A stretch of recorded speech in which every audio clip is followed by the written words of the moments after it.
So I'd like to ask you all to take a deep breath in and out again.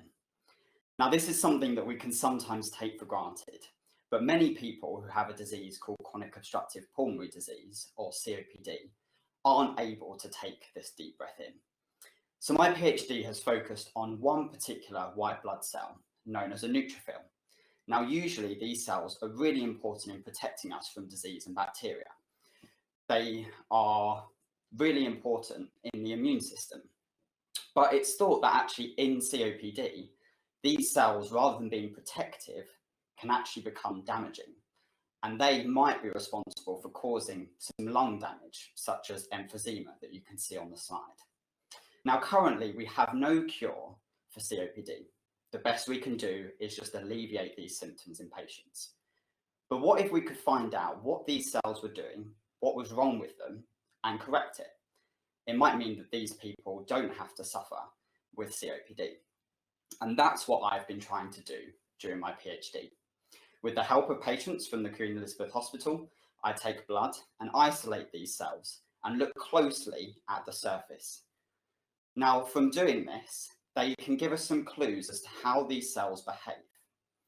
One of the things that I've been looking at is how they sense bacteria. There's a particular protein that's responsible for this, and we can look at how much these cells have this protein on their surface.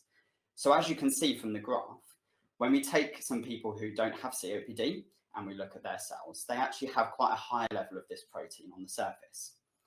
When we then look at these neutrophils from patients with COPD, they have a slightly lower level than this. And actually, when patients are having what's called an acute exacerbation, so a severe worsening of their symptoms, there's even less of this protein on the surface. This might mean that actually neutrophils are less able to see the infection and bacteria in the lungs with people that have COPD, and especially when they're having an exacerbation. So I'm hoping that through looking at the surface of these cells, identifying what's wrong, that we can start to think about how we might correct these changes. Now, there's lots of different things we can look at, and there's lots of different people that look at this. But my research has been unique in trying to pull together all of these different functions into one experiment. So we can look at all of these things at the same time.